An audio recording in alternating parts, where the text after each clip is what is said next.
I installed 4 more cameras after what happened. It didn't matter, because whoever was watching me already knew where every blind spot was. This was March of 2022. I had just closed on my first house, a modest 2-bedroom in a quiet subdivision about 20 minutes outside Fort Worth, Texas. Roselawn Estates, they called it, though there were no roses and no estates. Just rows of beige houses with dry brown lawns and the occasional American flag drooping on a porch. The kind of street where nothing happens, where people wave from their driveways and leave their garage doors open until midnight without thinking twice. I worked from home as a data analyst, so I was in the house most of the day, usually parked at my desk by the front window with a cold cup of coffee I kept forgetting to drink. The house came with a Ring doorbell camera and a single motion-activated light above the garage. I figured that was more than enough security. I didn't know how wrong I was. The first couple of weeks were uneventful. I unpacked, assembled furniture, learned which light switches controlled which outlets and which ones didn't seem to control anything at all. My nearest neighbor, an older man named Dale, mid-60s, retired, the kind of guy who waters his lawn in slippers, came over with a plate of grocery store cookies and welcomed me. He mentioned, almost in passing, that the previous owner had moved out quickly. Family reasons, he said. Then he changed the subject. I didn't push. People leave for all kinds of reasons. On a Tuesday, March 15th, I remember clearly because I was on a quarterly review call with my manager. My Ring app buzzed with a motion alert.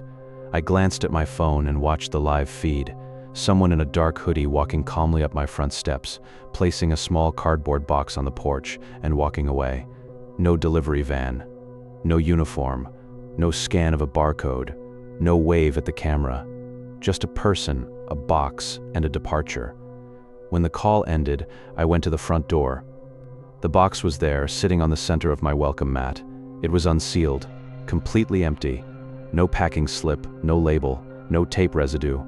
Just a plain brown box with its flaps open, like a mouth. I told myself it was a mistake. Wrong address.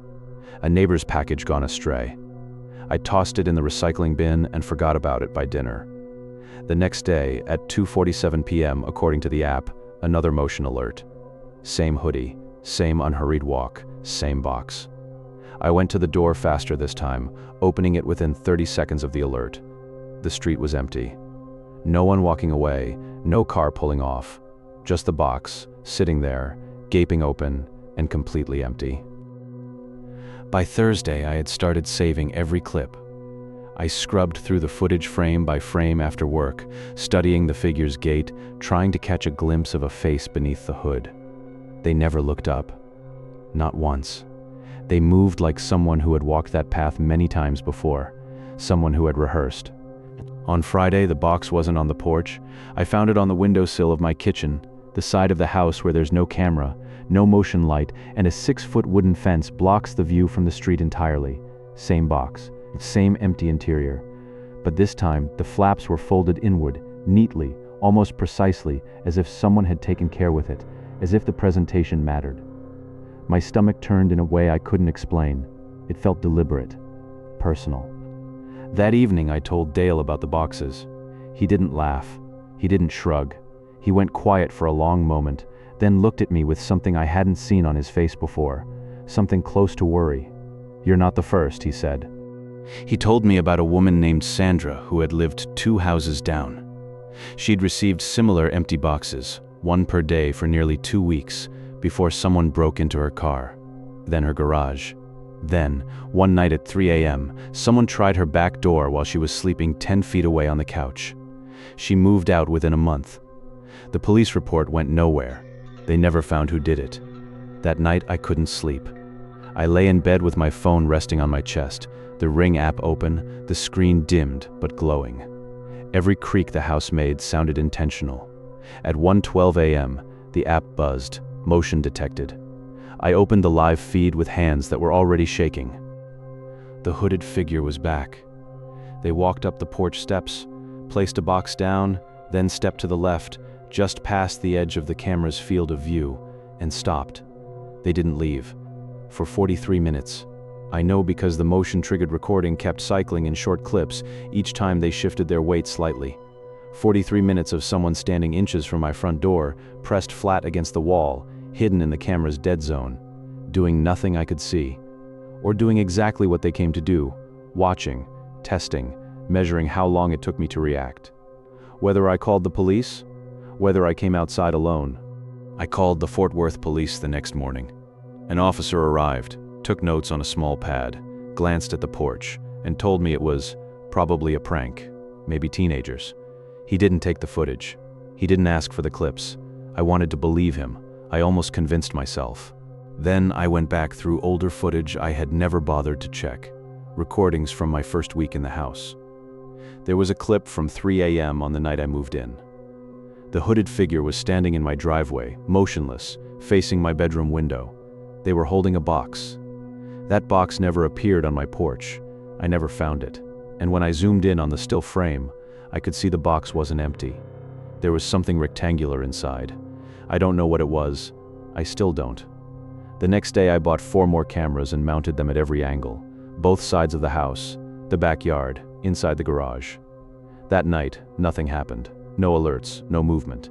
I almost felt relief. In the morning, I walked into my garage to drive to the hardware store. There was a box sitting on the roof of my car.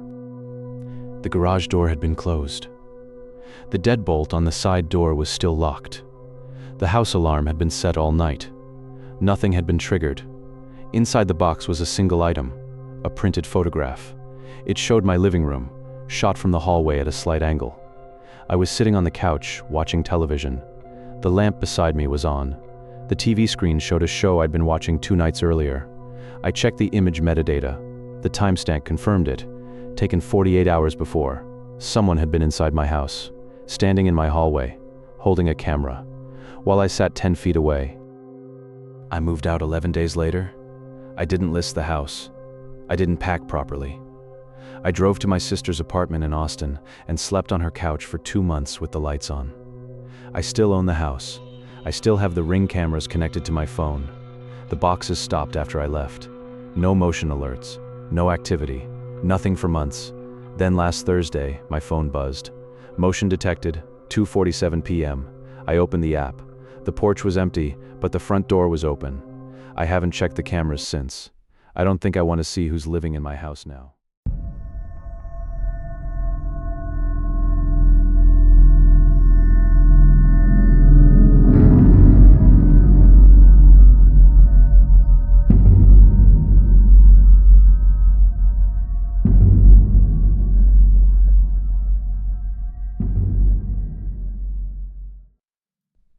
I still hear the knocking sometimes. Not on the door, not outside, inside the walls.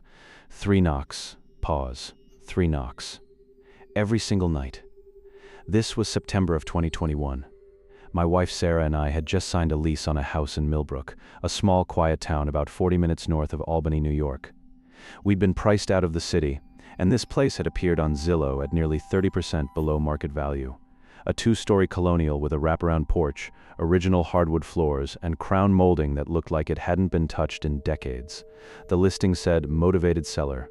We didn't ask why. We were too relieved to afford anything at all. Sarah was 5 months pregnant. We needed space. We needed a home. I still hear the knocking sometimes. Not on the door, not outside. Inside the walls. 3 knocks, pause, 3 knocks, every single night. This was September of 2021. My wife Sarah and I had just signed a lease on a house in Millbrook, a small, quiet town about 40 minutes north of Albany, New York. We'd been priced out of the city, and this place had appeared on Zillow at nearly 30% below market value. A 2-story colonial with a wraparound porch, original hardwood floors, and crown molding that looked like it hadn't been touched in decades. The listing said, "Motivated seller." We didn't ask why. We were too relieved to afford anything at all. Sarah was 5 months pregnant. We needed space. We needed a home. On the hardwood floor near the kitchen. It was a project house. We knew that going in. It felt good to work with my hands, to make the place ours. Outside, autumn had started to settle in, gold leaves in the gutters, the smell of damp soil and wood smoke from a neighbor's chimney. It felt peaceful. On the 3rd night, I woke at 2:15 a.m. Something had pulled me out of sleep, but I didn't know what. Then I heard it. A dull, rhythmic tapping. Not from outside, not from the pipes or the radiator. It was coming from inside the wall directly behind our headboard. 3 knocks, pause. 3 knocks, pause. Steady, measured. Like someone counting, I sat up slowly and pressed my ear to the plaster. The moment my skin touched the wall, the tapping stopped, abruptly, as if whatever was making the sound had heard me move. Sarah hadn't woken. I told myself it was the house settling. Old wood, old bones, old noises. I went back to sleep. The knocking came back the next night. Same time, same wall, same rhythm. On the 4th day, I mentioned it to our neighbor, a woman named Candace who had lived on the street for over 12 years. I brought it up casually while she was pulling weeds along the fence between our yards. I described the sound, expecting her to laugh or blame the plumbing. She didn't laugh. She straightened up, pulled off her gardening gloves, and looked at me for a moment that lasted too long. Then she said, "That's what he used to do." His name was Gerald Lusk. He had lived in the house for nearly 9 years, alone, before the landlord finally evicted him. Candace told me Gerald had a fixation on the structure of the building. He believed the house had what he called a balance, a specific, correct configuration of walls, floors, materials, and space that needed to be maintained at all times. Every night he would walk room to room, knocking on walls and floors, testing their solidity, documenting his findings in notebooks. He had reportedly filled over 40 notebooks with measurements, observations, and diagrams of the house's internal structure. Candace said the landlord had evicted him after he'd torn a 6-foot section of drywall out of the kitchen to check the bones. Gerald had not taken the eviction well. He'd stood in the driveway for 3 hours after the sheriff escorted him out, staring at the house, not speaking. I didn't like the story, but I told myself it was just a story. Gerald was gone. The house was ours now. I went back to replacing the baseboards. That week, the knocking changed. It moved.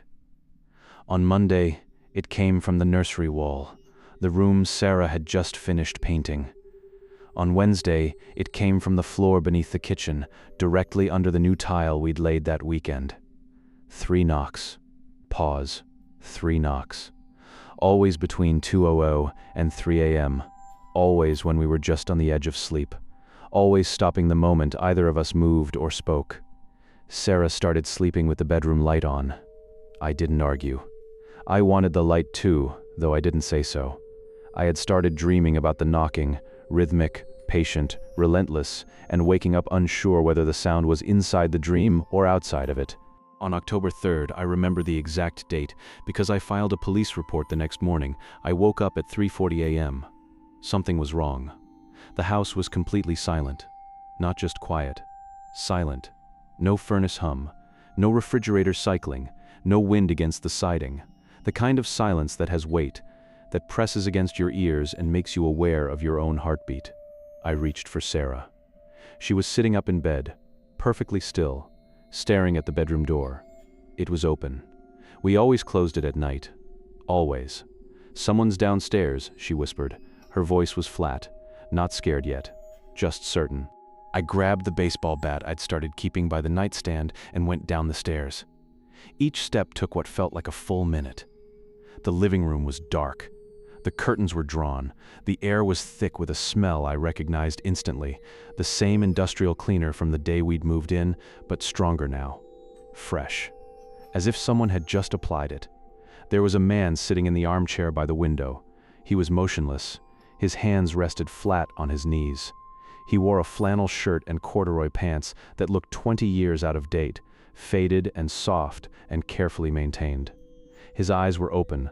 He was staring at the wall, the exact section of wall where I had replaced the baseboard the previous week. I said something. I don't remember what. My voice came out wrong, too high, too thin. It didn't sound like mine. He turned his head slowly, and his expression was calm, patient, like a teacher waiting for a student to arrive at an obvious answer. "You changed the floor in the kitchen," he said. His voice was quiet and completely flat. No inflection, no emotion. "You painted the second bedroom. You replaced the molding in the hallway." He listed every renovation we had done, in order, with precision. Then he said the house had a balance. "You broke it. Now there are too many elements inside that don't belong here." I asked him what he meant. My hands were shaking so hard the bat was trembling. He tilted his head, just slightly, the way a bird tilts its head when it studies something small. "You," he said. "Your wife? The child she's carrying. None of you were part of the original structure." He paused. "I need to restore the balance. I need to remove what was added." I called 911 while backing toward the stairs, keeping my eyes on him. He didn't move. He didn't try to run. He didn't raise his voice. He sat in that chair, knocking on the armrest softly. 3 knocks, pause, 3 knocks, pause, until the officers walked in 8 minutes later. He looked at them the way you'd look at someone interrupting a private conversation. They arrested him for breaking and entering. He had come in through the basement window, which had been latched from the inside. The officers couldn't determine how he had opened it without breaking the latch or the glass. There were no marks, no forced entry, as if the house had let him in. We moved out before the end of October. Sarah had the baby at her mother's house in Connecticut. We never went back for the rest of our things. I left furniture, boxes, half our clothes. I didn't care. Gerald Lusk was released 2 weeks after his arrest.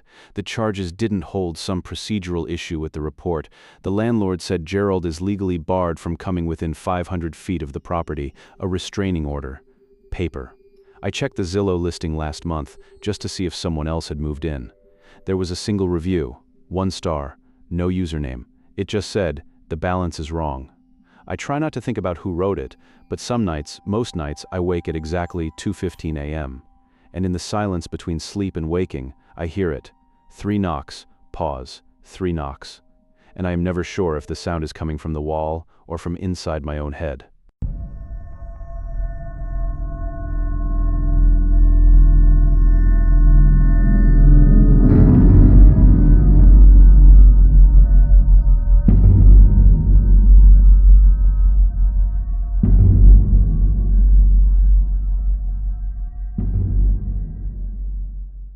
I deleted every photo on my phone, every single one. But the last one is still there. I've tried clearing it from the trash. I've factory reset the phone. I've switched devices. It comes back. It always comes back. This started in November of 2020, during the stretch of relentless autumn storms that hit Portland, Oregon that year. I lived alone in a second-floor apartment on Southeast Division Street, one of those old converted houses chopped into 4 units with thin walls and drafty windows. My window faced the street, and about 30 feet from my building, a single street lamp buzzed orange every night, casting a small circle of amber light on the wet asphalt below. I was between jobs. Most evenings I sat at my desk by the window, staring at the rain, drinking lukewarm tea, and scrolling through job listings I never applied to. The rain was constant that month. Not the soft drizzle Portland is famous for, but heavy driving rain that blurred the streetlights and turned the sidewalks into shallow rivers. The first time I saw him was on a Wednesday night, November 4th. The rain had been falling since noon, and by 11 p.m. the street was empty and glistening. I was about to close my laptop when I noticed a figure standing under the street lamp. He was holding an umbrella. Bright yellow, not pale, not golden, a hard chemical yellow, the kind of color that looks almost artificial, like it was designed to be noticed. He stood perfectly still, facing my building. I watched for maybe 5 minutes, waiting for him to check his phone, adjust his grip, shift his weight, do anything that a living person does when they're standing in one spot. He didn't, not once. He was as still as the lamppost itself. I closed the blinds and went to bed. In the morning I looked outside. He was gone. I told myself it was nothing. A man waiting for a ride. A coincidence. It rained again on Friday. At 11 p.m., almost by reflex, I looked out the window. He was there. Same spot, same umbrella, same absolute unnatural stillness, same direction, facing my window as if he could see me through the glass, through the dark, through everything. I watched longer this time, 10 minutes, 15. My tea went cold in my hands. He didn't move. I set my mug down and rubbed my eyes. I blinked, and I'm telling you this because it matters. I blinked and looked away for maybe 2 seconds. When I looked back, he was still there. But there was a knock on my window. One single knock, hard, sharp, like a fist against glass. I was on the 2nd floor. My hands went cold instantly. My fingers tingled. I couldn't move for what felt like minutes. When I finally pulled the blinds aside with a hand that didn't feel like mine, the man was still under the street lamp. He hadn't moved. But on the glass of my window in the condensation, there was a mark, a round, clear print about the size of a fist, right in the center of the pane, as if someone had pressed their knuckles against it from the outside. There is no balcony, no fire escape, no ledge, nothing outside that window but a 2-story drop. I didn't sleep that night. I sat on my bed with the lights on, listening to the rain, flinching at every sound. The next time it rained was the following Tuesday. I told myself I wouldn't look. I made it until 11:30. I looked. He was there, yellow umbrella. I shut the blinds immediately. Within seconds, one knock. Hard, close. On the glass right beside my head. I was shaking. I called my friend Marcus. He arrived around midnight, soaking wet and skeptical. I showed him the window, the fist-sized clear spot in the condensation. He looked outside. The street lamp was empty. "There's nobody there, man," he said, in that careful voice people use when they think you might be losing it. He stayed for about an hour. We talked about other things. I started to feel almost normal. When Marcus left, he called me from his car. His voice was different, tight, controlled in a way that scared me more than the knocking. "Hey," he said, "there's a guy standing at the end of your block. He has a yellow umbrella. He's just standing there. He's looking at your building." I told Marcus to drive away. He did. He texted me when he got home. That was weird. "Lock your doors." I didn't reply. My doors were already locked. I wasn't sure it mattered. The next morning, I was scrolling through my phone, looking for a photo of a receipt I needed for a warranty claim. I opened my gallery and swiped past the recent shots, and then I stopped. There was a photo from the previous summer, July, a barbecue at Marcus's place. 6 of us standing around his backyard grill, me, Marcus, Danielle, Raj, Chris, and Leah. I had looked at this photo dozens of times before. I'd even posted it on Instagram. But now, in the background, between 2 trees at the edge of the yard, barely visible in the afternoon light, there was a yellow umbrella. It had not been there before. I am certain of this. I had edited this photo. I had cropped it. I had zoomed into it. That umbrella was not there. My skin went cold. I started going through every photo in my gallery. A picture from my birthday dinner in 2019 there, in the reflection of a restaurant window behind me, a faint yellow curve. A selfie from a coffee shop in the mirror behind me, across the street, barely in focus, a smear of yellow. He was in all of them. Every photo. In the background. In reflections. In places I hadn't looked carefully enough. As if he had always been there. And then I noticed something worse. In the barbecue photo, there had been 6 of us. I counted again. There were 5. Chris was gone. Not blurred out, not cropped. Gone. The space where he had been standing was just grass. Sunlight on an empty patch of lawn, as if he had never been there at all. I called Chris. His number was disconnected. I searched for him on social media. His accounts existed, but the last post was from 4 months ago. I texted Danielle, no response. I called Raj, voicemail. I tried Leah, nothing. Over the next 2 weeks, it rained 4 more times. Each time, the man appeared under the street lamp. Each time, the knock came, and each time, another person vanished from my photos. After the second storm, Danielle was gone from every image. After the third, Raj. After the fourth, Leah. Every picture I had of them, group shots, candids, backgrounds, showed empty spaces where they had stood, and none of them answered their phones. Their social media accounts were frozen in time. It was as if the world had quietly, smoothly closed around the spaces where they used to exist, and no one had noticed. No one except me. I was losing my mind.